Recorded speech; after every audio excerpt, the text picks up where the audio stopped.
Vous allez bien? Gloire à Dieu. En tout cas, ce matin, on est content d'être là, de pouvoir passer ces moments dans la présence du Seigneur. On va commencer ce culte avec ce moment de louange déjà.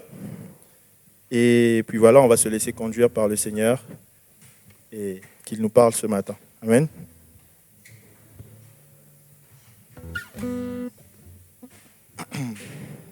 On y va.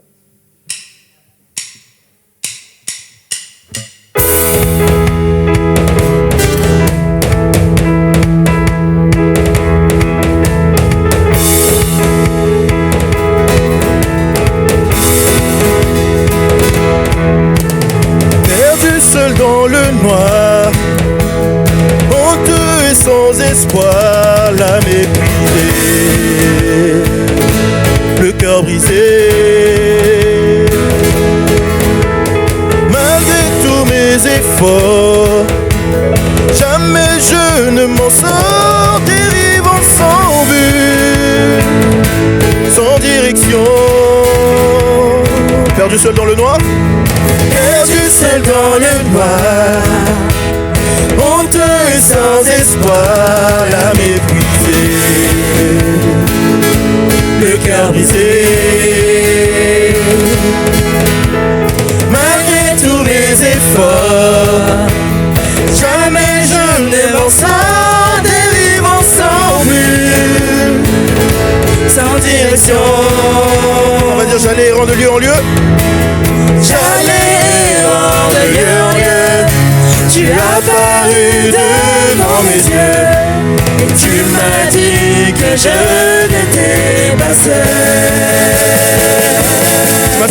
Tu m'as saisi, m'as relevé, m'as affermi sur le rocher. Merci mon Seigneur, merci mon Sauveur, c'est toi qui m'as guéri, m'as adopté, m'as affranchi et transformé. Merci mon Seigneur, merci mon Sauveur. On dit quoi? Gloire à Dieu.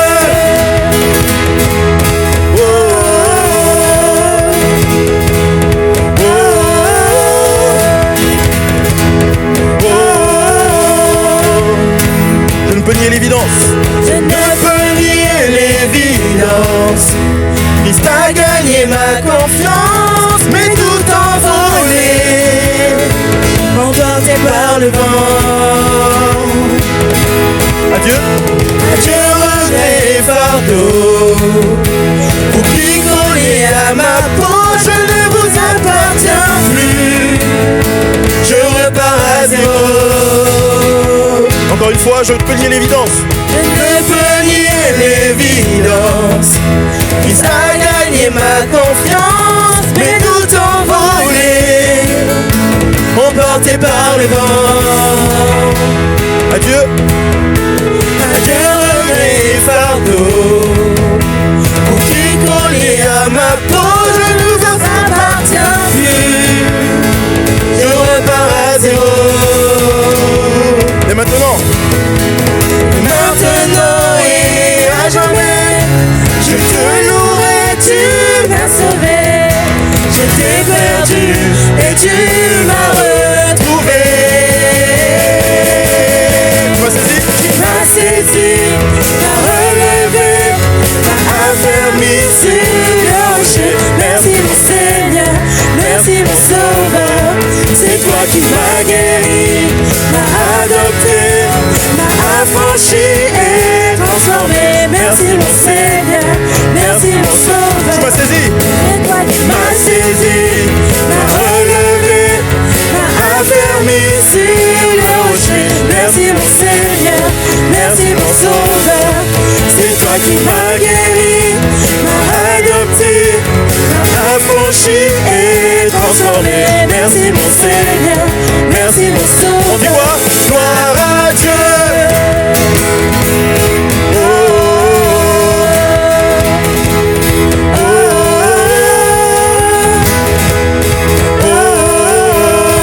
On va dire que l'enfer est terrassé maintenant. L'enfer est terrassé, je suis libre, je suis libre, je suis libre. Déclarons-le. L'enfer est terrassé, je suis libre, je suis libre, je suis libre. Encore une fois.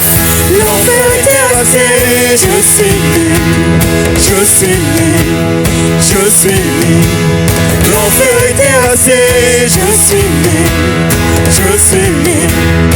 On va dire Jésus. Jésus a triomphé, je suis libre. Je suis libre, je suis libre. Jésus a triomphé, je suis libre. Je suis libre, je suis libre. Jésus a triomphé, je suis libre. Je suis libre, je suis libre. Jésus a triomphé, je suis libre. Je suis libre. Tu m'as saisi. Tu m'as saisi, m'as relevé, m'as affermi sur les rochers. Merci mon Seigneur, merci mon Sauveur. C'est toi qui m'as guéri, m'as adopté, m'as affranchi et transformé. Merci mon Seigneur, merci mon Sauveur. Hey, gloire à Dieu.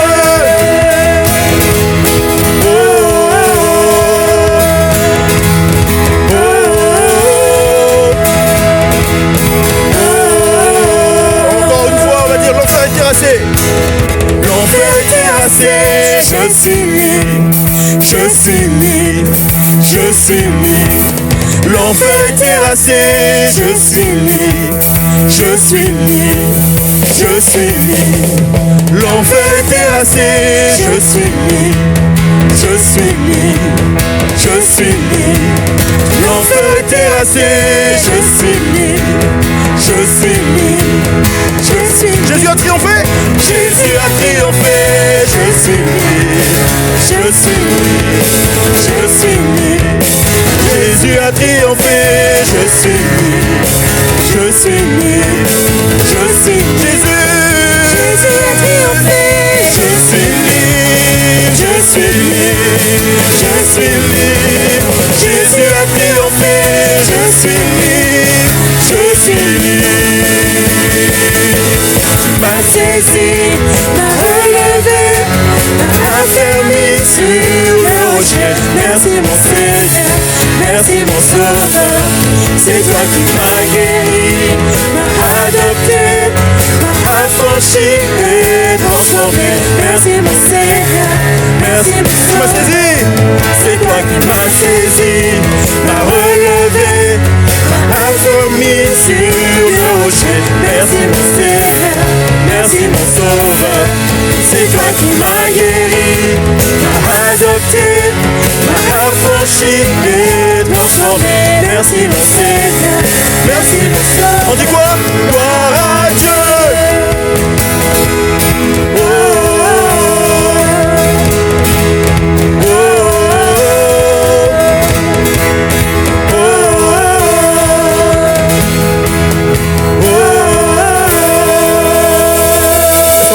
Pour le Seigneur.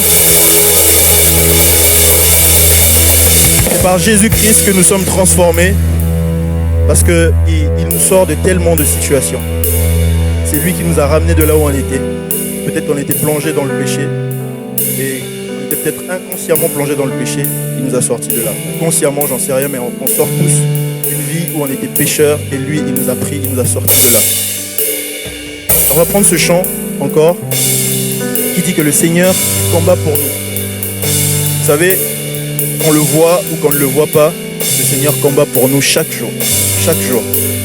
Et pour encore le célébrer, pour encore le louer ce matin, on va prendre ce chant qui dit encore: Seigneur, tu combats pour moi. Parce que la victoire est en toi. Il n'y a aucune victoire en aucun autre nom que son nom à lui. Amen.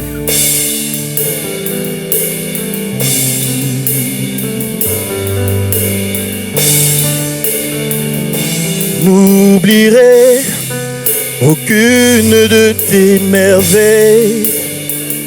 Quand par l'exode, tu vas affranchir mon cœur.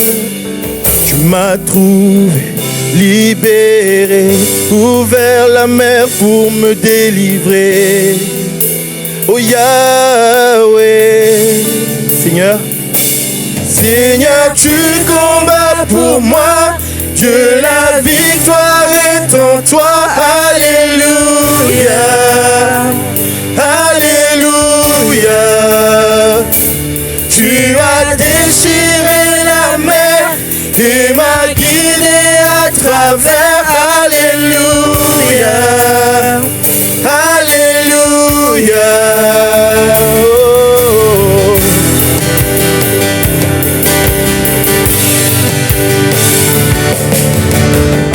Ta nuée me guide dans la journée, feu la nuit est une lumière à mes pieds. Tu m'as trouvé, libéré, ouvert la mer pour me délivrer. Yahweh, Seigneur, Seigneur, tu combats pour moi, que la victoire est en toi. Alléluia, Alléluia. Tu as déchiré la mer et m'as guidé à travers. Alléluia, Alléluia. Oui, Seigneur, tu combats pour moi, que la victoire est en toi. Alléluia, Alléluia. Tu as déchiré la mer et m'as guidé à travers. Alléluia, Alléluia. Encore une fois, Seigneur, Seigneur, tu combats pour moi, que la victoire est en toi. Alléluia, Alléluia. Tu as déchiré la mer et m'as guidé à travers. Alléluia, Alléluia. Oh.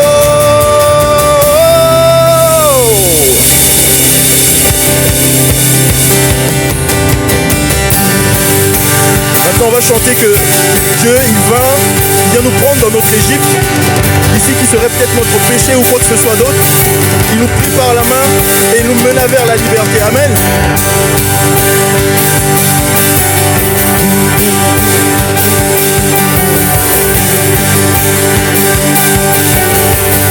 Dieu, tu vas dans mon Égypte. Dieu, tu vas dans mon Égypte. Tu me pris par la main, me guida vers la liberté, dans le pays promis. Jamais je ne t'oublierai, ton nom je chanterai, la mort à jamais emporté par l'ardeur de ton amour. Dieu, Dieu, tu vas dans mon Égypte, tu me pris par la main, me guida vers la liberté, dans le pays promis. Jamais je ne t'oublierai, ton nom je chanterai, la mort à jamais emporté par l'ardeur de ton amour.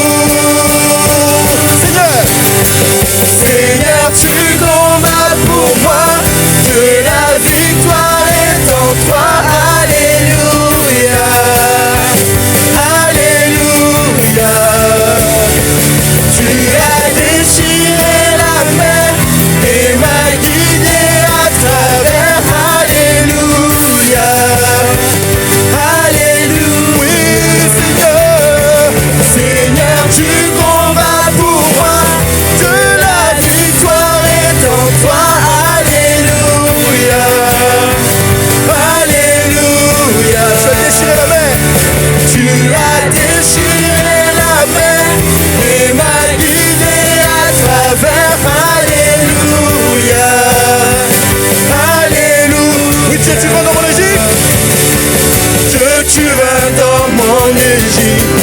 Tu me pris par la main, me guida vers la liberté, dans le pays promis. Jamais je ne t'oublierai, ton nom je chanterai, la mort à jamais emporté par l'ardeur de ton âme. Encore une fois, Dieu, tu vas. Dieu, tu vas dans mon Égypte, tu me pris par la main, me guida vers la liberté, dans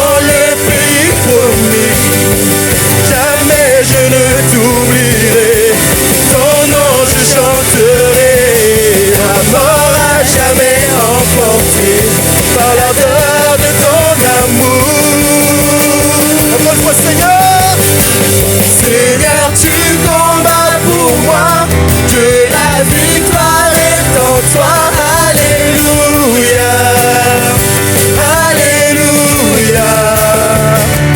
Tu as déchiré la mer et m'as guidé à travers. Alléluia, Alléluia. Dernière fois, Seigneur. Seigneur, tu combats pour moi, que la victoire est en toi. Alléluia, Alléluia. Tu as déchiré la mer et m'as guidé à travers. Alléluia, Alléluia. Alléluia. Est-ce qu'on peut élever la voix tous ensemble encore pour dire au Seigneur encore combien nous sommes reconnaissants ce matin. Alléluia, oui Seigneur. Tu as déchiré la mer, Seigneur. Tu combats pour nous, Seigneur, jour et nuit, Seigneur. Même lorsque nous pensons que nous sommes, Seigneur, peut-être responsables du fait que nous avons été sauvés ou délivrés de quelque chose, mais c'est faux, parce que c'est toi qui veilles sur nous. Tu veilles sur nous jour et nuit, Seigneur. Et Éternel, nous ne pouvons que t'être reconnaissants, Seigneur, parce que tu combats pour nous jour et nuit, Seigneur. Seigneur, de même que tu as été avec le peuple d'Israël dans le désert, depuis l'Égypte, dans le désert, jusqu'à la terre promise, Seigneur. Seigneur, de même, tu es avec nous chaque jour, Seigneur Jésus. Tu es avec nous, tu nous accompagnes, Éternel, parce que ton amour, Éternel, encore surpasse toute chose, Seigneur. Merci pour cet amour encore dont nous pouvons, Seigneur, bénéficier, Seigneur, ce matin. Merci pour cet amour, pour cette grâce, Seigneur, encore que toi seul peux donner. Oh, merci toi, le Dieu miséricordieux. Merci parce que tu combats pour nous. Merci parce que tu veilles sur nous. Merci parce que tu nous mènes, Seigneur, mon Dieu, encore jusqu'à toi, Seigneur. Toi qui es le chemin, tu es la vie et tu es la vérité, Seigneur. Merci parce que tu nous gardes sur ton chemin. Oh, Éternel, Seigneur, à qui irions-nous si ce n'est à toi, Seigneur Jésus? Ce matin, nous voulons encore te dire à quel point nous sommes reconnaissants. Nous voulons te dire à quel point, Seigneur Jésus-Christ, nous t'aimons, Seigneur, ce matin, Seigneur. Seigneur, non seulement pour tout ce que tu fais pour nous, Seigneur, mais Seigneur, c'est vrai pour qui tu es, Seigneur. Parce que sans toi, Éternel, nous ne serions même pas là. Nous ne serions même pas là à chanter ces chants, à prier, Seigneur. Mais comment, Seigneur, ne pas te chanter? Comment ne pas, Seigneur, te célébrer, Seigneur, lorsque nous savons à quel point tu es grand, lorsque nous savons à quel point tu es bon, Seigneur Jésus. Gloire à toi, louange à toi, honneur à toi, Seigneur Jésus-Christ. Oh, toi le Dieu de gloire. Sois béni, Seigneur, ce matin. Alléluia. Alléluia. Alléluia. Alléluia. Est-ce qu'on peut chanter encore ensemble ce couplet? Seigneur, tu combats pour moi. Seigneur, tu combats pour moi. Dieu, la victoire est en toi. Alléluia. Alléluia.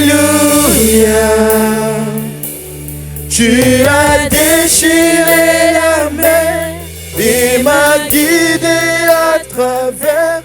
Alléluia.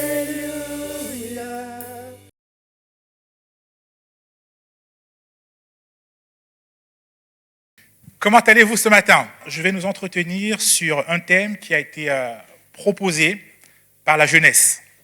Vous savez que ce mois de novembre, c'est le mois de la jeunesse. Et donc, tout au long du mois, les jeunes, les ados vont s'impliquer dans quasiment toutes les activités de notre assemblée. Vous allez les voir parfois à l'accueil, vous allez les voir au ménage, vous allez les voir à la prédication, vous allez les voir à la louange, vous allez les voir à l'évangélisation. En fait, les jeunes seront dans toutes les activités tout au long de ce mois. Et le thème qu'ils ont choisi pour ce mois de novembre, c'est « Oser lui dire oui ». Amen. Oser dire oui à Dieu. Et particulièrement ce matin, c'est oser lui dire oui pour se laisser transformer. Oser dire oui à Dieu pour se laisser transformer. À vrai dire, lorsqu'on lit ce thème, oser lui dire oui, c'est un peu surprenant. Parce qu'on se dit, en tant que chrétien, en tant que disciple de Jésus, normalement, on lui a déjà dit oui, et on lui dit oui tous les jours. Mais lorsqu'on regarde entre nos aspirations et réellement la pratique, le quotidien, nos réalisations, malheureusement, parfois, il y a un décalage entre les deux. entre ce que nous pouvons confesser de notre bouche et ce que nous vivons concrètement au quotidien. Et c'est pourquoi on a besoin de revenir dans la présence de Dieu pour que le Saint-Esprit utilise sa parole pour nous convaincre, pour nous attirer, pour nous booster, pour nous encourager et pour nous aider à marcher conformément à la parole de Dieu. Donc ce thème, oser lui dire oui pour se laisser transformer, nous concerne tous. Amen. Même les bébés qui crient derrière là, ça les concerne. Parce que Dieu veut parler à chacun de nous. Donc ça concerne les jeunes, mais aussi les moins jeunes. La Bible nous dit que Dieu ne fait pas de favoritisme. Ça veut dire que Dieu n'a pas de parti pris. Dieu désire que les jeunes, comme les moins jeunes, nous puissions lui dire oui et que nous puissions nous laisser transformer. Et je me faisais la réflexion, si tous nous osions dire oui à Dieu, dans tous les domaines dans lesquels Dieu nous appelle, si tous nous osions dire Seigneur, nous te faisons confiance et nous avançons dans la direction que tu nous donnes, qu'est-ce qui se passerait? Je vous laisse réfléchir. Imaginez, qu'est-ce qui se passerait? Ne serait-ce pas un déferlement de la gloire de Dieu sur toute la terre? Est-ce qu'on ne verrait pas Christ de plus en plus manifesté dans le quotidien des hommes et des femmes de ce monde? Je vous laisse y réfléchir. Alors ce matin, pour aborder ce thème, oser lui dire oui, je souhaiterais partager avec nous 3 points. Premier point, et je trouve assez important, c'est que nous devons dire oui à Dieu parce que Dieu est capable de transformer. Vous savez, parfois, lorsqu'on a un problème de santé et qu'on veut aller chez un médecin, j'espère que c'est le cas pour tout le monde, on ne va pas chez n'importe quel médecin. On ne va pas chez quelqu'un qui s'est autoproclamé médecin. J'imagine que vous regardez les références pour savoir si c'est un vrai médecin. Non? Vous m'avez l'air un peu dubitatif. Mais j'espère en tout cas que vous recherchez un vrai spécialiste. Ou si par exemple vous avez des travaux à la maison, peut-être de plomberie ou autre, vous n'allez pas prendre n'importe qui. Peut-être quelqu'un qui dit dans la rue, si c'est de plomberie, je peux t'aider. Si c'est carrelage, je peux aussi le faire. Si c'est électricité, je peux me débrouiller aussi. En général, ce n'est pas ce qui se passe. On essaie plutôt de trouver un vrai spécialiste. Quelqu'un qui a des capacités, quelqu'un qui est capable de faire ce qu'il dit. Et ce matin, j'aimerais nous dire que Dieu est capable. Amen. Il est capable de transformer ceux qui s'approchent de lui. Dire oui à Dieu car il est capable de transformer. La Bible et l'histoire de l'Église nous montrent de nombreux exemples d'hommes et de femmes qui ont été transformés par Dieu. D'hommes et de femmes qui ont pris au mot ce que Dieu leur a dit, qui ont avancé avec lui et qui ont vu des choses extraordinaires se produire dans leur vie. Des hommes et des femmes de différents âges, des plus jeunes, des moins jeunes, des hommes et des femmes de différentes époques, des hommes et des femmes qui ont vécu dans différentes circonstances.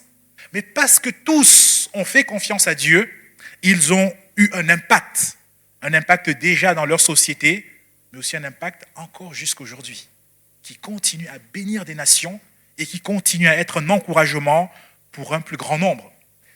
Dans la lettre aux Hébreux, au chapitre 12, verset 1, la parole de Dieu nous dit que nous sommes environnés de quoi? D'une nuée de témoins. Nous sommes environnés de multiples exemples d'hommes et de femmes qui ont marché avec Dieu, et cela est pour nous un encouragement. Parce que s'ils l'ont fait, Dieu est capable de le faire aussi dans chacune de nos vies. Alors ce matin, j'aimerais prendre quelques exemples pour nous rappeler, parce qu'on le sait, ce que Dieu est capable de faire. Amen. Alors lundi, pendant le moment de prière, on a commencé avec l'exemple d'Abraham. Alors je fais un petit rappel pour ceux qui n'ont pas pu être là le lundi matin. On a commencé avec l'exemple d'Abraham. Vous vous rappelez que Dieu a appelé Abraham. Dieu l'appelle alors qu'il se trouve avec sa famille. Dieu lui dit de quitter son pays, de quitter sa patrie, de quitter la maison paternelle, de quitter l'environnement, on va dire, culturel, ethnique dans lequel il a grandi, pour aller dans un pays qu'il ne connaît pas. Et Dieu lui dit, je vais te bénir, je vais rendre ton nom grand, je vais de toi va sortir une grande descendance. Toutes les nations de la terre seront bénies en ton nom. Mais à vrai dire, Abraham, tout ce qu'il avait, c'est que la parole de Dieu. Dieu lui a dit, mais il ne voit pas encore. Il ne sait même pas où il va aller. Et en plus, Abraham, à ce moment, il a 75 ans.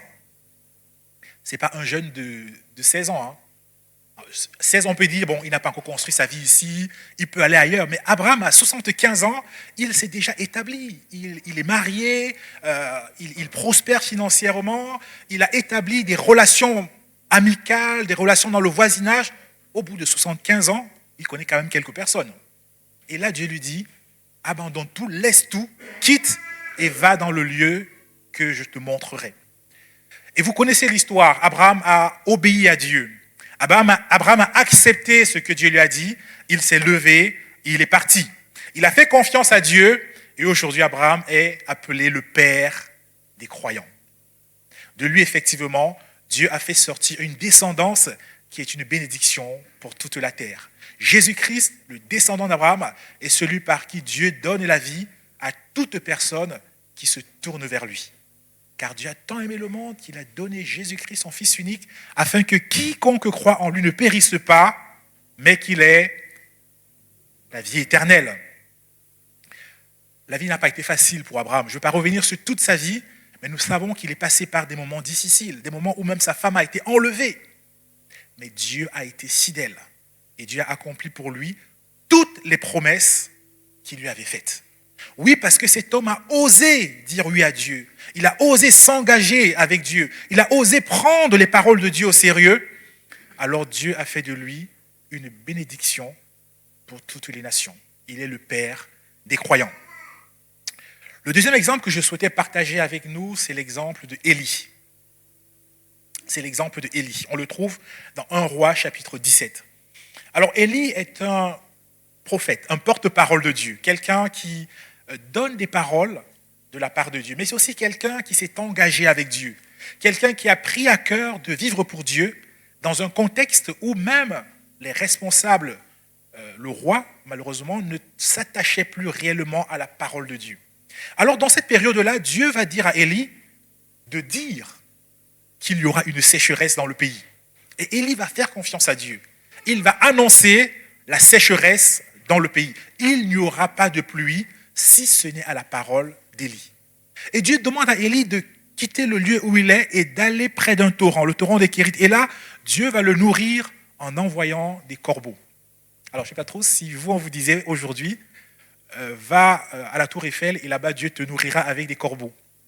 Je pense que vous avez dit à la personne, t'es pas totalement dans tous tes sens. Mais Élie va faire confiance à la parole de Dieu. Il va se rendre près de ce torrent et là, effectivement, des corbeaux vont venir le matin et le soir pour déposer du pain et de la viande. Élie n'a pu vivre ce miracle extraordinaire que parce qu'il a osé accepter la parole de Dieu. Nous ne pouvons vivre des choses extraordinaires avec Dieu que si nous acceptons d'obéir à Dieu. Nous acceptons de faire ce pas de foi. Même si on n'a pas toutes les garanties, notre garantie, c'est Dieu lui-même. Quand Dieu s'engage, quand Dieu dit quelque chose, alors nous pouvons avoir cette assurance dans le cœur que si Dieu le dit, il va réellement l'accomplir. Amen. J'ai dit qu'il y avait des hommes et des femmes. J'ai quand même pris quelques femmes. L'exemple de Marie. Vous connaissez l'histoire de Marie, cette jeune femme, cette jeune fille qui était fiancée à un homme, Joseph. Elle était promise à un beau mariage. Et voilà que Dieu envoie un ange lui parler, lui dire « Marie, tu es choisie par Dieu pour porter le Fils de Dieu dans ton corps. » Et là, elle a une réaction normale. Elle est étonnée. « Mais Seigneur, comment c'est possible? Je ne connais point d'homme. » Et là, l'ange va lui dire « Le Saint-Esprit viendra sur toi et l'enfant que tu auras, le Saint-Enfant qui naîtra de toi, sera appelé Jésus, le Fils de Dieu. » Et Marie, qu'est-ce qu'elle va dire? « Je suis la servante du Seigneur, qu'il me soit fait selon ta parole. » On voit dans Marie cette humilité que Dieu recherche. Lorsqu'on ose dire oui à Dieu, ce n'est pas parce qu'on a de plus grandes capacités, mais c'est parce qu'on veut simplement s'en remettre à Dieu. Seigneur, oui, parce que tu l'as dit, alors je te crois. Et Marie va devenir ainsi pour toutes les générations un exemple de disciple obéissant, une femme obéissante à Dieu, Et son exemple nous parle encore aujourd'hui et nous encourage à faire confiance à Dieu, même lorsque ce que Dieu dit dépasse la sagesse, la compréhension humaine. Oui, une femme capable de porter un bébé sans avoir connu d'homme, Dieu l'a réalisé et marié pour nous un exemple d'obéissance à Dieu. Amen. Il y a de multiples exemples. J'en prends encore quelques-uns. Prenons l'exemple de Saul qui va devenir l'apôtre Paul. Actes chapitre 9. La Bible dit de Saul que c'était un homme religieux. C'était un homme qui était zélé pour Dieu. C'était un homme qui désirait marcher dans les voies de Dieu. Et parce qu'il désirait servir Dieu, il s'est mis à persécuter l'Église, persécuter les chrétiens. Il pensait servir Dieu alors qu'il était en opposition avec la volonté parfaite de Dieu. La Bible dit que cet homme, il respirait la menace, il respirait le meurtre. Il avait participé au meurtre d'Étienne. Il cherchait les chrétiens dans leur maison, il les arrêtait, les jetait en prison. Et dans ce sens-là, il va aller jusqu'à demander aux chefs religieux, donnez-moi des mandats. Moi, je suis prêt à aller dans d'autres villes. S'il y a des chrétiens là-bas, je vais les arrêter, les ramener ici et les jeter en prison. Et alors qu'il se déplaçait pour aller à Damas, Dieu va le rencontrer, Jésus-Christ va le rencontrer sur le chemin. Et cette rencontre va changer radicalement la vie de cet homme. Saul, qui auparavant était un persécuteur, qui menaçait l'Église, il va devenir un apôtre, l'apôtre de la grâce de Dieu. Quelqu'un qui va prôner la grâce de Dieu, qui va aller de lieu en lieu pour faire connaître l'amour de Dieu, faire connaître que Dieu aime les hommes et Dieu désire les sauver. Oui, mes amis, Dieu est capable de changer radicalement une vie. Une rencontre avec Dieu change radicalement la vie. Et à présent, aux yeux de Paul, d'ailleurs, il va le dire dans Philippiens chapitre 3, les choses qui avant faisaient ma grandeur ou ma gloire, les choses qui faisaient que j'étais apprécié dans la société, le zèle que j'avais témoigné par le passé, qui faisait que les gens me considéraient, aujourd'hui, pour moi, tout ça, c'est de la boue, comparé à l'excellence de la connaissance de Jésus-Christ. Parce que quand Jésus transforme, il transforme totalement de l'intérieur. La Bible déclare que nous devenons une nouvelle créature. Il transforme radicalement. Et si Dieu l'a fait, si Dieu a été capable de transformer Paul, Saul, le meurtrier, le persécuteur, à combien plus forte raison il est capable de te transformer, de me transformer, de nous transformer, de transformer toute personne qui ose lui dire oui. Parlons de Dorcas quelques secondes. L'histoire de Dorcas nous est rapportée dans Actes chapitre 9, à partir du verset 36. On ne sait pas énormément de choses de cette dame, de cette disciple de Jésus-Christ, mais on en sait assez pour pouvoir en parler. Dorcas est une femme qui s'est donnée à Christ et dans cet engagement, elle a mis à sa disposition ses compétences. Elle a mis à sa disposition ce qu'elle savait faire. Et ce matin, j'aimerais nous dire, qu'est-ce que toi tu sais faire ? Qu'est-ce que tu peux apporter au Seigneur et oser lui dire, Seigneur, je te présente ce que je sais faire. Dorcas savait coudre des vêtements. Ça devait être une couturière. Elle savait passer le fil, dirions-nous. Et elle a mis ces talents-là au service de l'Église. La Bible déclare qu'elle accomplissait des bonnes œuvres, elle faisait des aumônes au plus grand nombre. Et quelques moments plus tard, cette femme, malheureusement, va tomber malade et elle va mourir. Les disciples qui étaient présents ont appris que Pierre, l'apôtre Pierre, était dans une ville pas très éloignée et ils ont délégué des gens pour aller chercher Pierre. Et quand Pierre arrive, dans Actes chapitre 9, on nous dit que les veuves qui étaient présentes l'ont accueilli avec des pleurs en lui montrant les robes, les vêtements que Dorcas cousait pour elle. En lui montrant les robes, les vêtements que Dorcas cousait. Alors même que Dorcas est morte, elle n'est plus là. Ses œuvres continuent de parler pour elle. Et Dieu, dans sa grâce, va ressusciter cette femme, va lui accorder de vivre le miracle de la résurrection avant le temps, de revenir à la vie. Pas parce que les œuvres font que Dieu nous aime, mais ce que Dieu apprécie, le cœur de Dieu, c'est de voir justement que la rencontre avec Jésus-Christ est suivie d'une transformation. Cette dame a été transformée et elle a apporté ce qu'elle avait pour aider les chrétiens, les frères et sœurs qui étaient autour d'elle. Alors ce matin, nous pouvons, oui, réfléchir sur ce que Dieu nous a donné. Comment pouvons-nous le mettre au service de Dieu? Peut-être ce n'est que, Dorcas aurait pu se dire ce n'est que coudre avec la couture. Pas besoin, mais elle s'est rendue compte qu'autour d'elle, il y avait des besoins. Peut-être que Dieu t'a donné un talent d'écrire, le talent peut-être de cuisiner, différents talents. Mais que fais-tu de ton talent? Le désir de Dieu, c'est que nous puissions oser le lui apporter et le lui confier. Je disais qu'on a de multiples exemples dans la parole de Dieu, mais aussi même dans l'histoire de l'Église. Au XVIIIe siècle, il y a un jeune, William Carey, qui a rencontré Christ autour de l'âge de 18 ans. Et lorsqu'il a rencontré Christ autour de l'âge de 18 ans, donc il est né en 1761, il a vécu 18e, 19e siècle. Et donc, lorsque ce Britannique-là s'est donné à Christ, il a commencé à le servir. Alors, auparavant, il était savetier, donc il a rangé des chaussures. Il a commencé aussi à enseigner comme instituteur et à prêcher la parole de Dieu. Puis, il est devenu pasteur. Et cet homme est connu comme le père des missions modernes. C'est-à-dire, c'est quelqu'un qui va travailler à sensibiliser l'Église aux besoins des nations pour entendre parler de l'Évangile. Il va mobiliser les chrétiens pour qu'ils soient sensibles à porter l'Évangile jusqu'aux extrémités de la terre, et il va aussi beaucoup œuvrer pour la traduction biblique, pour que les nations puissent recevoir la parole de Dieu dans leur propre langue, afin qu'il n'y ait pas de blocage culturel les empêchant d'entendre Dieu leur parler.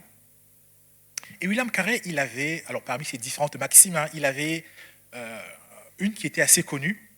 Il disait « Attendez de Dieu de grandes choses. Attendez de grandes choses de la part de Dieu. » Mais il ne s'est pas arrêté là. Oui, il faut attendre de grandes choses de la part de Dieu. Mais il avait rajouté quelque chose d'intéressant. Il disait « Entreprenez de grandes choses pour Dieu. » Attendons de grandes choses de Dieu. Entreprenons de grandes choses de Dieu. Oui, Dieu est digne que nous puissions entreprendre de grandes choses pour lui, que nous puissions rêver grand pour Dieu, avoir des projets conduits par le Saint-Esprit afin que toutes les nations de la terre soient au bénéfice de la parole de Dieu. Attendons de grandes choses de Dieu et entreprenons de grandes choses pour Dieu. Oui, il y a dans la Bible, il y a dans l'histoire de l'Église, il y a dans notre société de multiples exemples d'hommes et de femmes qui ont osé dire oui à Dieu, et leurs œuvres continuent de bénir des nations, de bénir des populations, de nous bénir encore jusqu'aujourd'hui. Mes frères, mes sœurs, ce que Dieu a été capable de faire dans chacune de leurs vies, il est capable de l'accomplir dans nos vies aujourd'hui. Mais Dieu attend de voir des hommes et des femmes qui vont oser lui dire oui. Seigneur, voici ce dont je dispose, mais je suis prêt à te faire confiance, je suis prêt à avancer avec toi. Oui, Dieu est capable. Et comme je disais, lorsqu'on va par exemple chez un médecin, l'une des choses qui est importante, c'est de savoir s'il est capable. Mais ce n'est pas suffisant que le médecin soit capable. Il faut encore que le médecin veuille nous soigner. Il faut encore qu'il ait la volonté. Je me rappelle, il n'y a pas très longtemps, on était allé regarder un médecin traitant pour les enfants. Et quand tu arrives, on te dit c'est saturé, il n'y a plus de place. Il faut aller chercher ailleurs. Donc, le médecin, il est là, il est compétent, mais il ne peut pas te prendre. Il faut aller chercher ailleurs. Donc, on a dans notre société, oui, des gens capables, mais qui ne veulent pas. Or, notre Dieu, non seulement il est capable de transformer, mais il veut transformer. Amen. Dieu veut transformer les hommes. Dieu veut transformer les femmes. Il veut transformer tous ceux et toutes celles qui osent lui dire oui. Et c'est mon deuxième point, dire oui à Dieu, car il veut transformer tous les hommes. Mes amis, Dieu n'a pas changé. Amen. Il déclare qu'il est le même hier, aujourd'hui et éternellement. Donc, ce que Dieu a accompli dans la vie de ces hommes et de ces femmes dans le passé, il est capable de l'accomplir dans nos vies aujourd'hui. L'apôtre Jacques, lorsqu'il va parler de l'exemple de Élie, dans le livre de Jacques, il va nous dire que Élie était un homme de la même nature que nous.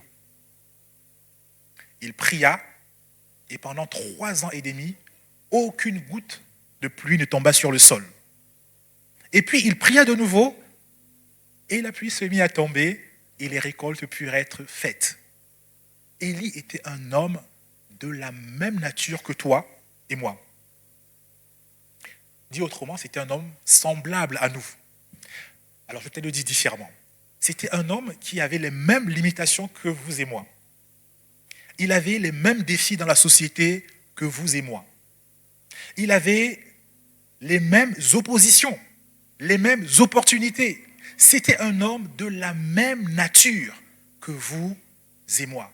En fait, quand la parole de Dieu insiste pour nous le dire, c'est pour nous rappeler que nous aussi, si nous avons la même démarche d'obéissance qu'Élie, nous aurons des résultats similaires.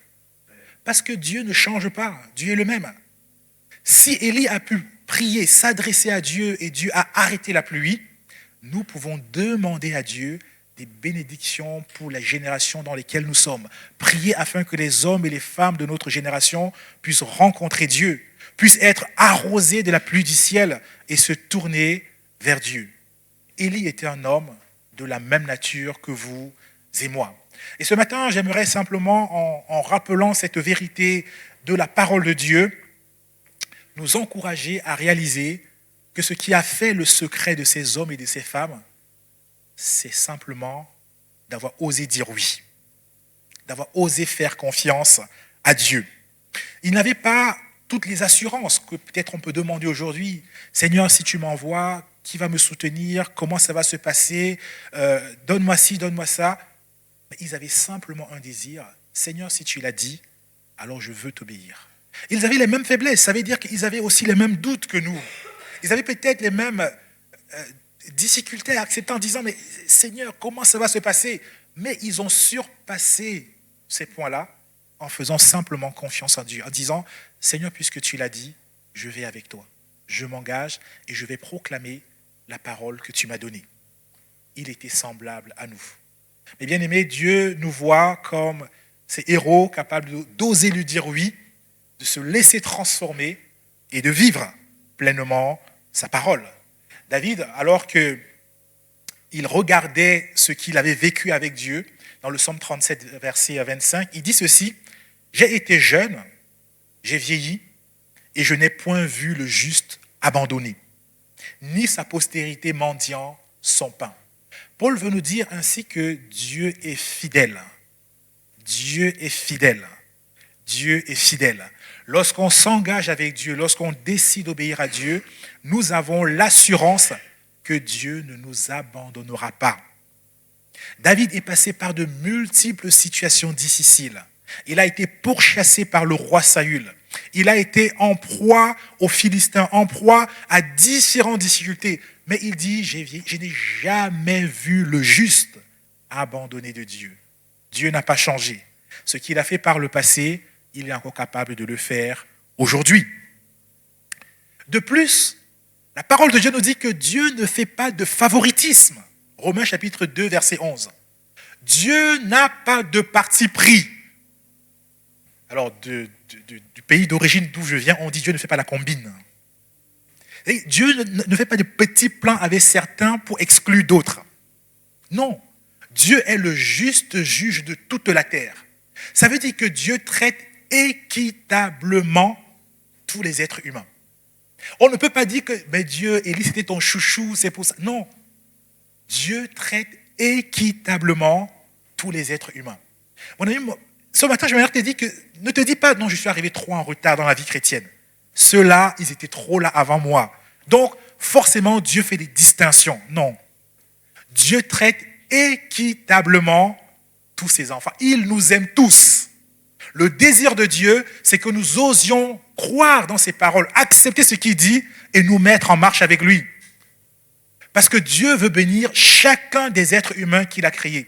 L'une des paroles qui m'a toujours interpellé dans le livre d'Ézéchiel, c'est alors que Dieu dit au peuple qui se plaint, pensant que Dieu veut à tout prix les punir, même pour la faute des grands-parents, des ancêtres. Non, Dieu ne prend aucun plaisir à ce que le méchant périsse. Aucun plaisir. Dieu n'y trouve aucune joie. Mais le désir de Dieu, c'est que le méchant se repente, qu'il se convertisse et qu'il le vive. Et c'est encore la volonté de Dieu aujourd'hui, qu'à l'écoute de sa parole, si un cœur est touché, que par le Saint-Esprit, il revienne à Dieu. Le désir de Dieu, c'est de sauver les hommes. Dans 1 Timothée 2, verset 4, il est dit que Dieu veut que tous les hommes soient sauvés. C'est la volonté de Dieu. Et parce que Dieu veut, Dieu ne fait pas de favoritisme. On ne peut pas dire non, Dieu m'empêche de croire. Non, Dieu ne t'empêche pas de croire. Peut-être le diable met de fausses pensées, mais Dieu veut que tous les hommes. Quand il dit tout, c'est tout. Tout sauf qui?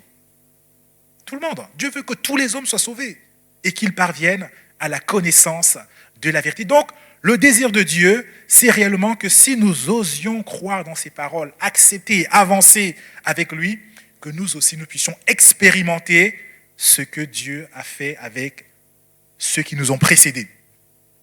L'apôtre Pierre va s'émerveiller devant cette vérité lorsque Dieu va l'envoyer chez Corneille. Alors qu'il arrive chez Corneille, qui est un Romain, quelqu'un qui ne fait pas partie du peuple de Dieu, et qu'il voit comment Dieu agit, il va dire, acte 10, versets 34 et 35, « Maintenant, je me rends vraiment compte que Dieu ne fait pas de différence entre les hommes. Je me rends vraiment compte. » Ça veut dire qu'il avait peut-être entendu parler, mais ce n'était pas palpable, ce n'était pas quelque chose de vrai pour lui. Et là, dans la situation où il voit le Saint-Esprit descendre sur ces hommes et ces femmes, alors même que ce sont des gens qui appartiennent à des nations païennes, il dit, je me rends vraiment compte que Dieu ne fait pas de différence entre les hommes. Au contraire, dans toute nation, tout homme qui le révère et fait ce qui est juste, lui est agréable. Dans toutes les nations, si nous cherchons Dieu, si nous nous attachons à la parole que Dieu a donnée, quelle que soit notre origine, quel que soit notre pays, quelle que soit notre couleur de peau, quelle que soit notre nationalité, Dieu ne fait pas de différence. Dieu ne fait pas de différence. Dieu nous accueille favorablement. Si Dieu a pu transformer Saul, qui était endurci, la Bible dit qu'il respirait le mal, il respirait la menace. Si Dieu a été capable de le transformer, à combien plus forte raison chacune de nos vies? À combien plus forte raison Dieu sera capable de te transformer si tu oses lui dire oui? Dieu veut nous transformer et Dieu peut nous transformer. Dieu peut te transformer et il veut te transformer. Mais Dieu attend de nous que nous puissions dire oui Seigneur, me voici. L'apôtre Paul lui-même, lorsqu'il regarde sa vie, lorsqu'il donne son témoignage, dans 1 Timothée chapitre 1, versets 15 et 16, il dit ceci, « La parole que voici est certaine. Elle mérite d'être reçue sans réserve. Jésus-Christ est venu dans ce monde pour sauver des pécheurs. Je suis pour ma part l'exemple type d'entre eux. Mais Dieu a eu pitié de moi pour cette raison. Jésus-Christ a voulu en moi, l'exemple type des pécheurs, montrer toute l'étendue de sa patience pour que je serve d'exemple à ceux qui croiraient en lui pour accéder à la vie éternelle. » Dieu a voulu en l'apôtre Paul l'exemple type, montrer l'étendue de sa patience. C'est un peu comme une vitrine. Vous savez, quand vous allez chez le pâtissier, pour qu'il vous montre ses capacités, ce qu'il est capable de faire, il y a une vitrine avec des jolis gâteaux qui attirent les regards. Dieu a montré l'apôtre Paul comme une vitrine de ce qu'il est capable de faire. S'il a été capable de le faire pour Paul, Dieu veut par là nous dire, je suis capable de le faire pour chacune de vos vies. Je suis capable de le faire pour toi. Ne te dis pas, ma situation est trop compliquée, ma situation est trop complexe. Vous n'êtes pas capable de comprendre. C'est vrai, on n'est pas capable de comprendre, mais Dieu comprend. Amen. Dieu comprend et Dieu est capable de te tirer de là où tu es si tu oses lui dire oui, Seigneur, je m'abandonne entre tes mains. Oui, Dieu veut, parce que Dieu n'a pas changé. Dieu veut nous transformer parce que Dieu ne fait pas de favoritisme.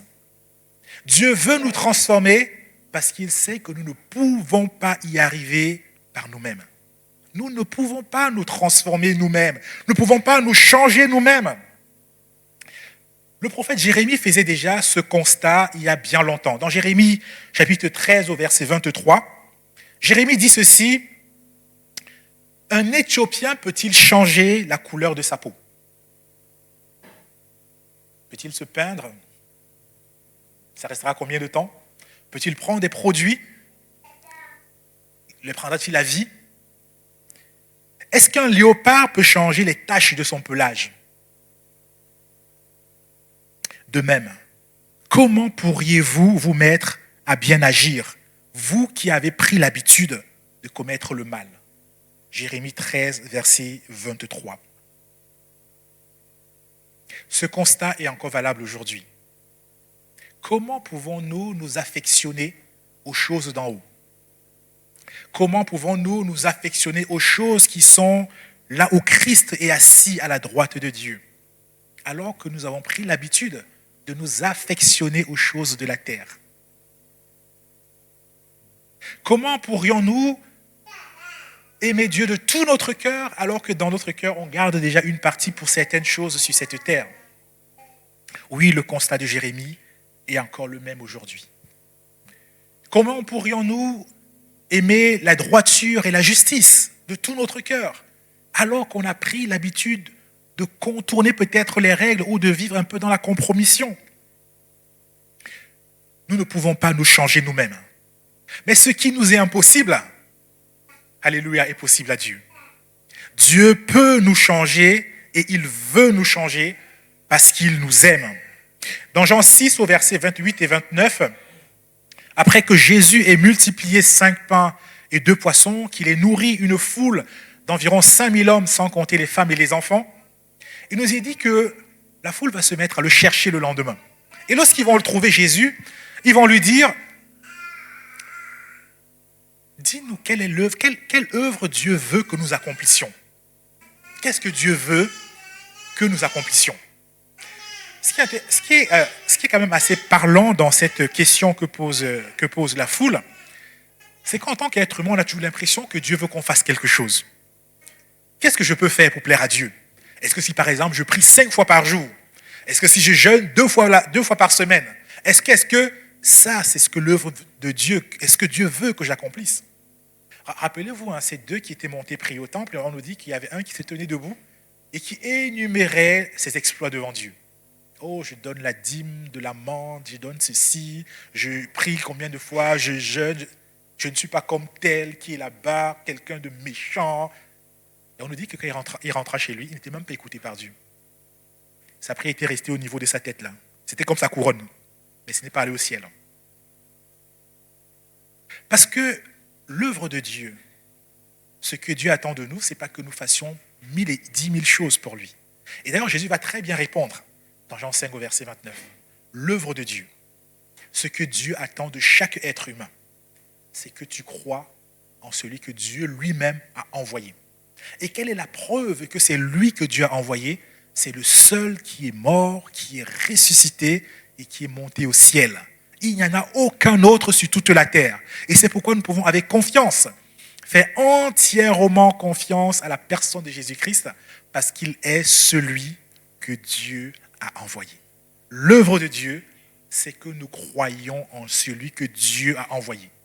Croire en Jésus-Christ, c'est accepter ses paroles, mais c'est surtout le reconnaître comme notre Sauveur, mais aussi notre Seigneur. C'est lui qui nous dit comment nous devons conduire, et à notre tour, nous osions dire « Oui, Seigneur, me voici, je veux avancer avec toi. » Oui, Dieu veut nous transformer si nous nous tournons vers lui. J'aimerais terminer avec ce dernier point, les ingrédients de notre transformation. Les ingrédients de ma transformation. On a bien compris que Dieu est capable de nous transformer. On a compris que Dieu veut nous transformer. Mais maintenant, concrètement, comment allons-nous arriver, comment allons-nous progresser dans cette voie? Et ce matin, j'aimerais nous proposer 3 ingrédients pour notre propre transformation. 3 ingrédients pour notre propre transformation. Le premier ingrédient, c'est d'abord de reconnaître qu'on ne peut pas y arriver par nous-mêmes, mais que Dieu le peut. Vous savez, parfois on se bat, on essaye par nous-mêmes, mais on n'y arrive pas. Je veux dire, c'est pas faux d'avoir essayé pour être une meilleure personne. Oh, j'aimerais tellement être quelqu'un quelqu'un doux, quelqu'un qui est rempli du fruit de l'esprit. J'aimerais être attentionné, j'aimerais faire du bien. On a tous des envies, des aspirations. Mais si on regarde entre nos décisions, nos aspirations et ce que nous sommes capables de produire par nous-mêmes, on voit qu'il y a un décalage. Le compte n'y est pas. Nous n'y arrivons pas. Et c'est normal. Parce que de nous-mêmes, nous ne pouvons pas. C'est impossible. Oui, nous pouvons prendre peut-être des résolutions. Je vais essayer de faire ça, je me décide à faire ça. Mais malheureusement, au bout d'un laps de temps, nos résolutions, malheureusement, parfois ne tiennent pas. Alors, je ne suis pas en train de dire qu'il ne faut pas avoir des résolutions. On se comprend bien. Je dis simplement que notre marche avec le Seigneur ne peut pas être fondée sur nos capacités personnelles. Parce qu'on n'y arrivera jamais. On n'atteindra jamais la perfection. On ne pourra jamais être irréprochable en termes de droiture, de justice. On ne pourra jamais, même si on essaye, on n'y arrivera pas. Et parfois, on voit des gens se mettre de la pression, se dire « Ah, il faut !» Et malheureusement, ça aboutit sur quoi? Le découragement. Et parfois même, la dépression. Parce qu'on a l'impression qu'on est des gens méchants, mauvais, on n'y arrive pas. Mais mes amis, la Bible veut que nous réalisons que ce que nous n'arrivons pas à faire, Dieu l'a fait pour nous en envoyant son Fils mourir à la croix et ressusciter. Si nous sommes unis à lui, dans 2 Corinthiens 5, chapitre 5, verset 17, il nous est rappelé que nous sommes devenus une nouvelle créature, une nouvelle création. Si quelqu'un est en Christ, il est une nouvelle créature. Les choses anciennes sont passées. Voici, toutes choses sont devenues nouvelles. Il faut se rendre compte à l'évidence. On ne peut pas se changer soi-même. Mais Dieu le réalise pour nous lorsque nous sommes unis à Christ. Lorsque nous acceptons que nous sommes morts avec Christ au péché et vivants pour Dieu, le Saint-Esprit travaille à l'intérieur de nous pour produire la vie de Christ. Le Saint-Esprit travaille à l'intérieur de nous pour nous aider, pour nous ramener, pour nous conduire, afin que nous puissions vivre la vie que Christ lui-même a déclarée pour chacun de nous. Unis au Christ, nous devenons une nouvelle création. Amen. Nous devenons une nouvelle création, habitée par le Saint-Esprit, qui lui-même va travailler en nous pour nous changer. Et parfois, on est pressé. On veut déjà voir tout le changement. Mais il faut nous laisser aller au rythme de Dieu. Dieu fera son œuvre progressivement dans chacune de nos vies. Nous sommes appelés à aller de gloire en gloire, c'est-à-dire de progrès en progrès dans notre marche avec Dieu. Ce que Dieu attend de nous, c'est que nous osions lui faire confiance. Nous osions lui faire confiance. Et lui-même va se charger de transformer nos vies, de produire en nous le vouloir et le faire, de produire en nous tout ce qui est nécessaire pour que nous puissions vivre la vie qu'il nous donne. C'est ce que l'apôtre Pierre va nous dire dans 2 Pierre chapitre 1, les versets 3 et 4. Il dit « Sa divine puissance nous a donné tout ce qui est nécessaire à la vie et à la piété, en nous faisant connaître celui qui nous a appelés par sa propre gloire et par sa force. Celle-ci nous assure les plus grandes et les plus précieuses promesses. Ainsi, grâce à elle, vous pouvez fuir la corruption qui existe dans le monde par la convoitise et devenir participant de la nature divine. Amen. Sa divine puissance nous a donné tout ce qui contribue à l'attachement à Dieu. Tout ce qui contribue à ce que Dieu dit de nous. Nous ne pouvons le vivre que unis à Christ. C'est lui qui dépose en nous le vouloir et le faire. C'est lui qui nous travaille de l'intérieur pour nous aider à progresser alors que nous regardons à lui, alors que nous comptons sur lui. Premier ingrédient dont je disais, c'est reconnaître que je ne peux pas me changer, mais Dieu le peut. Amen. Deuxième ingrédient, parmi les trois, c'est de renoncer à soi-même et de s'abandonner à Christ. Je ne peux pas par moi-même, Dieu le peut, alors je m'abandonne, je renonce à moi et je m'abandonne à lui. Être transformé implique un abandon de notre part, un abandon à Dieu, un abandon véritable à Dieu pour lui obéir. Alors, ce n'est pas parce qu'on s'abandonne que l'abandon produit le changement. Non. C'est Dieu qui produit le changement. C'est le Saint-Esprit qui produit en nous le changement. Mais Dieu veut que nous puissions adhérer à ce changement. Que nous puissions dire, oui Seigneur, je ne peux pas par moi-même, alors je m'attends à toi. Je te laisse travailler en moi et je veux, Seigneur, t'obéir en toutes choses. Dieu veut que nous puissions collaborer. Parce que même si cette bénédiction, cette transformation est bénéfique pour nous, c'est à chacun de faire le choix. Seigneur, je veux avancer avec toi. Dans Luc 9, au verset 23, Jésus dira, « Si quelqu'un veut venir après moi, qu'il renonce à lui-même, qu'il se charge chaque jour de sa croix et qu'il me suive. Si quelqu'un veut venir après moi, qu'il renonce à lui-même, qu'il se charge chaque jour de sa croix et qu'il me suive. » Le fondement de toute transformation part d'un renoncement à soi. Renoncer à soi, ce n'est pas perdre notre personnalité, ce n'est pas nier qui nous sommes, ni nos aspirations, mais c'est reconnaître que la volonté de Dieu est meilleure que la nôtre et l'accepter et nous y attacher. Renoncer à soi, c'est reconnaître que Jésus est le Seigneur de notre vie et lui demander d'occuper véritablement la première place dans nos vies. Véritablement la première place dans nos vies. Pour nous aider justement à accepter ce qu'il dit, à obéir à sa parole. Et ce renoncement de soi va avec le fait de porter sa croix chaque jour.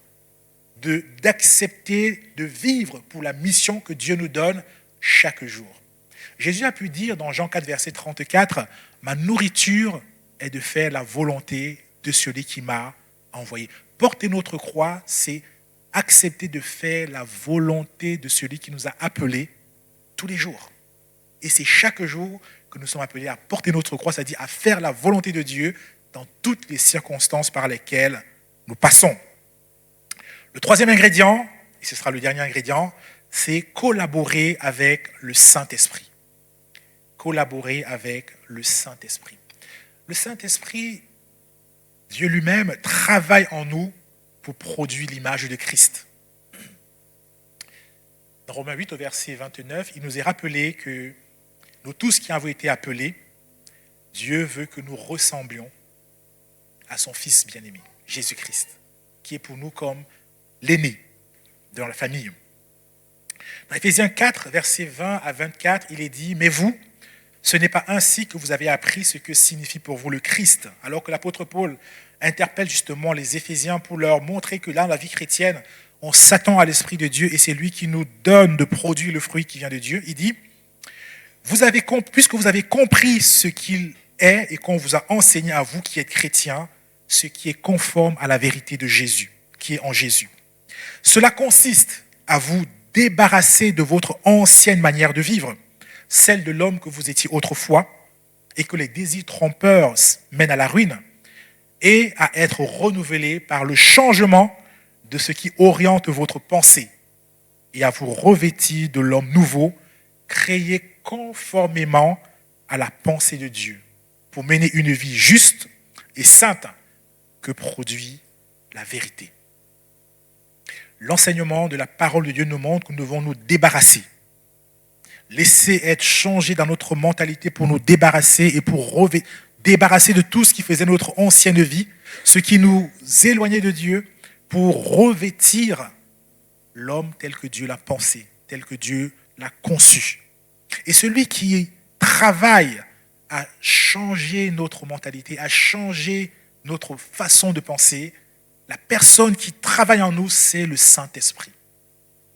Dans Romains 12, au verset 2, il est dit, c'est pourquoi ne vous laissez pas modeler par le monde actuel, mais laissez-vous transformer par le renouvellement de votre pensée, pour pouvoir discerner la volonté de Dieu, ce qui est bon, ce qui lui plaît, ce qui est parfait. Laissons-nous transformer, laissons-nous renouveler dans notre pensée. Laissons-nous être travaillés par le Saint-Esprit afin que nous puissions reconnaître ce qui est agréable à Dieu, afin que nous puissions rejeter ce qui n'est pas de Dieu et vivre pleinement pour lui. Hier, j'écoutais le témoignage de de quelqu'un qui le partageait et qui disait qu'il était avant très attaché à l'alcool. Il avait essayé à différentes reprises d'arrêter de prendre l'alcool, mais il n'y arrivait pas. Au bout d'un certain temps, l'alcool avait de nouveau le dessus sur lui. Il dit que lorsqu'il voyait passer de l'alcool, enfin des liqueurs, c'est comme si son corps bougeait à l'intérieur. C'est comme si à l'intérieur, il y avait quelque chose qui l'empêchait de se retenir. Il avait lutté par lui-même, essayé par ses propres forces d'y arriver, jusqu'au jour où il a compris que la méthode de Dieu, c'est de se tourner radicalement vers le Saint-Esprit. C'est de dire, Saint-Esprit, il y a en moi encore ce désir, mais mets en moi un désir encore plus grand, mets en moi un désir encore plus intense de chercher Dieu, de connaître Dieu. Et c'est ce désir de connaître Dieu, ce désir de chercher Dieu, de vivre pour Dieu, qui au final a fait qu'il oublie l'alcool. Et depuis de nombreuses années, il n'en a plus pris. C'est son témoignage. Amen. On ne peut pas discuter de témoignage de quelqu'un, c'est ce qu'il a vécu. Amen. Mais ce matin, j'aimerais simplement nous dire que Dieu travaille en nous. Le Saint-Esprit est là pour renouveler notre pensée. Il est là pour mettre dans nos cœurs de nouvelles aspirations. Nous ne pouvons pas, en tant qu'enfant de Dieu, dire « je suis esclave, je ne peux pas m'en sortir ». Ce n'est pas vrai. Tu peux t'en sortir. Amen. Parce que Dieu, Jésus-Christ, a donné sa vie à la croix pour que nous soyons libres, pour que nous puissions vivre la vie que Dieu lui-même a proclamée pour chacun de nous. Et ce matin, j'aimerais simplement nous inviter à oser constamment dire oui au Saint-Esprit, à oser lui dire oui, je suis faible, je ne suis pas capable, mais toi tu es capable. Je bénis ton nom parce que je sais que tu veux me libérer, tu veux me transformer, alors me voici tel que je suis, transforme ma vie. Alors que le groupe de louanges va revenir s'il te plaît sur le devant, j'aimerais conclure ce partage ce matin en nous disant que la transformation, c'est le désir de Dieu. Je dirais même, c'est le plus cher désir de Dieu. Dieu désire réellement nous transformer. Dieu désire réellement nous voir ressembler à Jésus-Christ, son Fils bien-aimé. C'est le but de Dieu qu'il fixe pour chacune de nos vies. Que nous soyons transformés. Que nous ressemblions à son Fils bien-aimé, Jésus-Christ. Dans 2 Corinthiens chapitre 3, le verset 18, ce sera, je pense, le dernier texte que je partagerai avec vous ce matin, il nous est dit que nous tous qui contemplons à visage découvert, comme au travers d'un miroir, la gloire du Seigneur, nous sommes transformés en la même image, comme par le Seigneur, l'Esprit.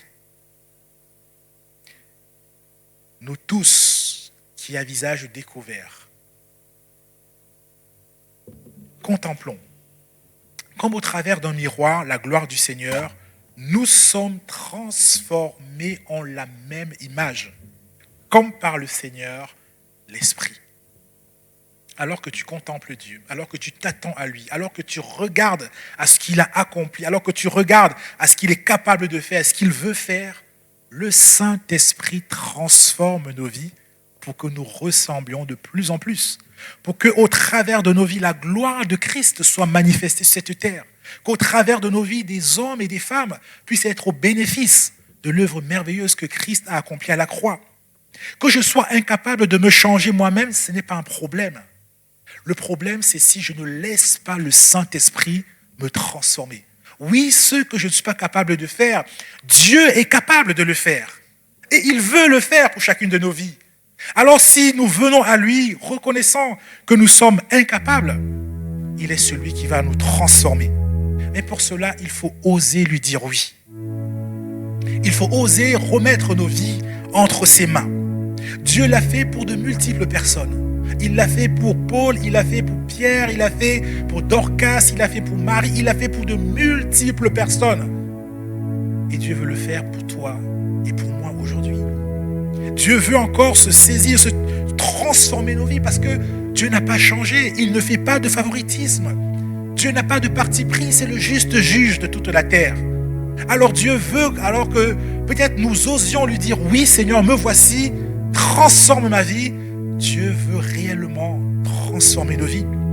Et bien, déclare que si tu entends sa voix aujourd'hui, n'endurcis pas ton cœur. Si tu entends entends sa voix aujourd'hui, que tu puisses saisir l'occasion de dire, Seigneur, moi aussi, je veux vivre cette transformation. Je veux que, Seigneur, au travers de ma vie, tu puisses bénir un grand nombre de personnes. Nous sommes aujourd'hui au bénéfice des écritures de l'apôtre Paul Pierre. Nous sommes au bénéfice des travaux initiés par William Carey. Nous sommes au bénéfice de multiples bénédictions d'hommes et de femmes qui ont osé dire oui à Dieu. Et Dieu veut que d'autres soient aussi au bénéfice de notre obéissance, au bénéfice de cet acte d'engagement alors que nous lui disons oui. Mais tout commence par un oui au Seigneur. Tout commence par un oui, Seigneur, me voici, je me livre à toi. Me voici, je veux faire ta volonté. Est-ce que c'est aussi votre désir ce matin de dire, Seigneur, me voici. Avec les capacités que j'ai, Dorcas est venue devant toi avec ce qu'elle savait faire, coudre des vêtements. Et elle a été une bénédiction pour de multiples personnes. Est-ce que ce matin, tu veux oser dire oui à Dieu? Oser t'engager avec lui? Je propose de nous lever, et peut-être après un chant, on va prendre un temps pour prier ensemble.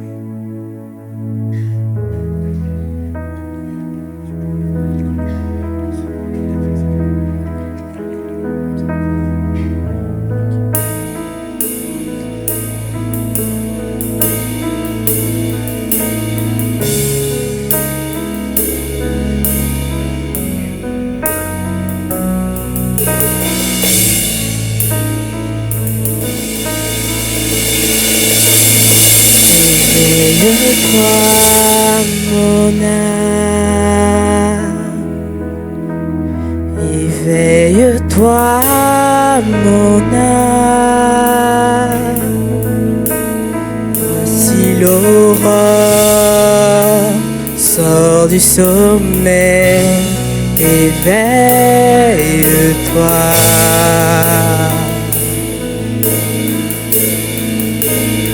Éveille-toi, mon âme. Éveille-toi, mon âme. Après l'heure noire, renaît l'espoir. Éveille-toi.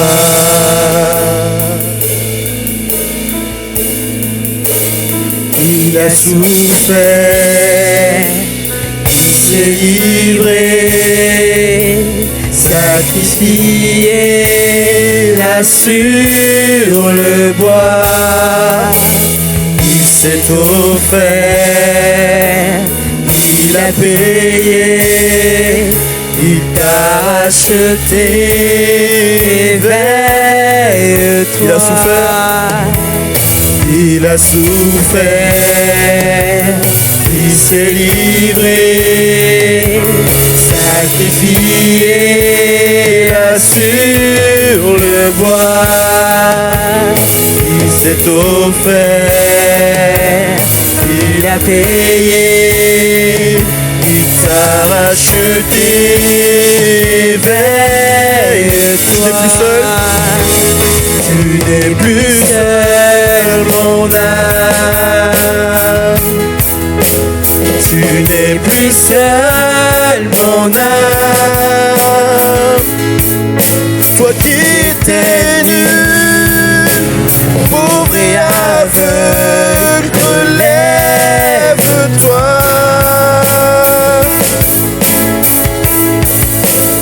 Il t'a aimé, mon âme.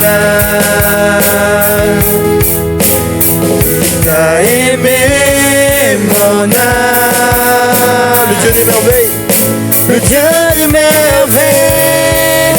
De toi ces merveilles. Relève-toi. Son corps blessé. Son corps blessé. Son cœur brisé. Sa vie ôtée, donnée pour toi. Le sang amer, la croix du calvaire, les larmes du Père versé pour toi. Son corps blessé, Son corps blessé, son cœur brisé, sa vie ôtée, donnée pour toi.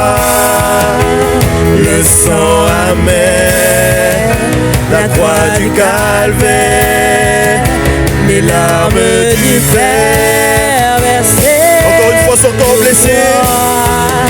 Oui, son corps blessé, son cœur brisé, sa vie ôtée, donnée pour toi. Le sang amer, la croix du calvaire, les larmes du Père versées pour toi. Hors des ténèbres, Jaillit la lumière, tout est accompli, tu vis en moi. Le tombeau désert, la terre est roulée, Christ ressuscité, tu vis en moi. Hors des ténèbres, jaillit la lumière, tout est accompli, tu vis en moi. Le tombeau désert, la terre est roulée, Christ ressuscité, tu vis en moi.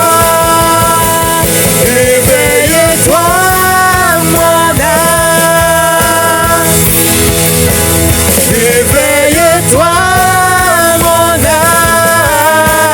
la mort a perdu. La mort a perdu, il a vaincu. Réveille-toi.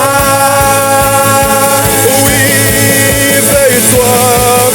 Réveille-toi, mon âme. Réveille-toi, mon âme. La mort a Perdu, il a vaincu. Réveille-toi.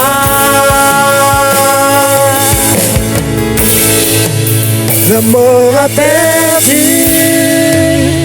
il a vaincu. Réveille-toi.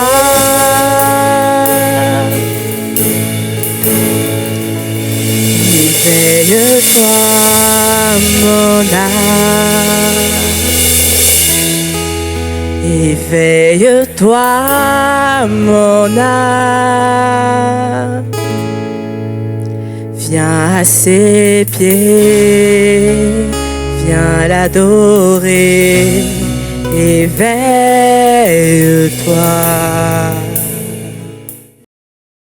Nous te couronnons,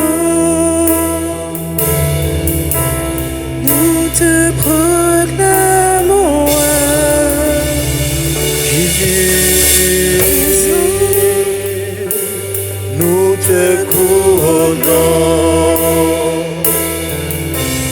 nous te proclamons. Encore Jésus, Jésus, nous te couronnons, nous te proclamons. Dernière fois, oui, Jésus, Jésus, Nous te couronnons, nous te proclamons.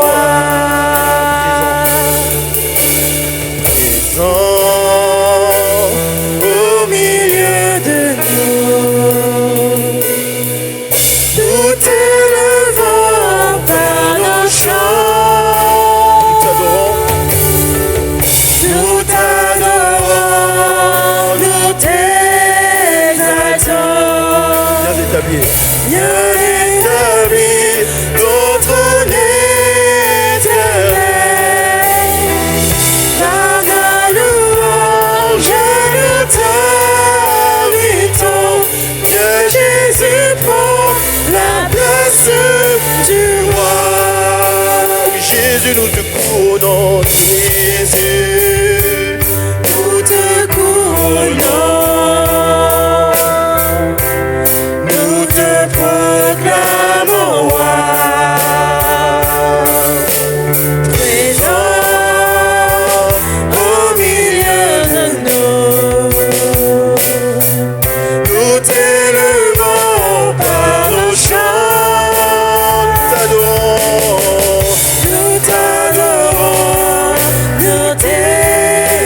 Oui,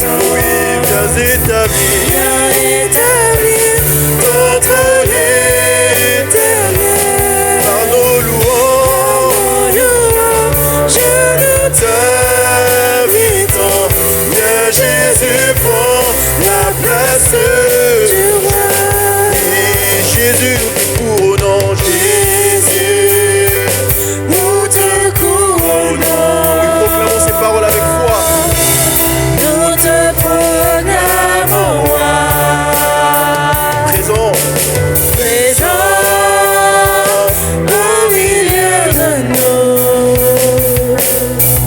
Nous t'élevons par nos chants, t'adorons. Nous t'adorons, nous t'exaltons.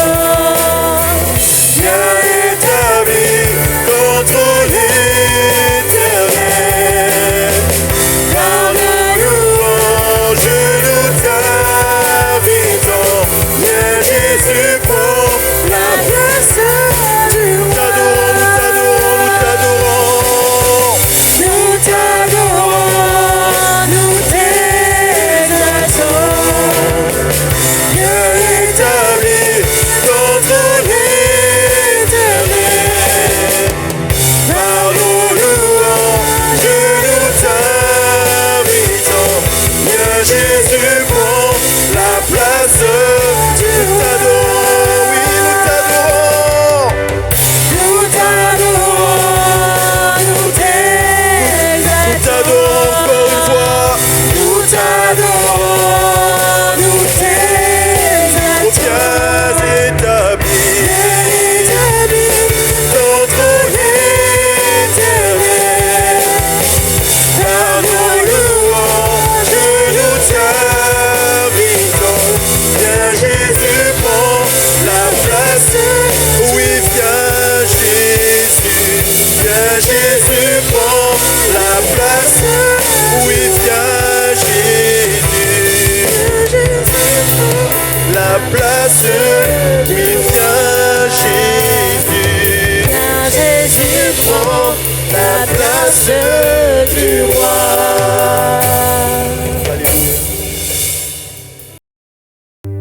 Louange à l'agneau. Louange à l'agneau. Louange à l'agneau. Louange à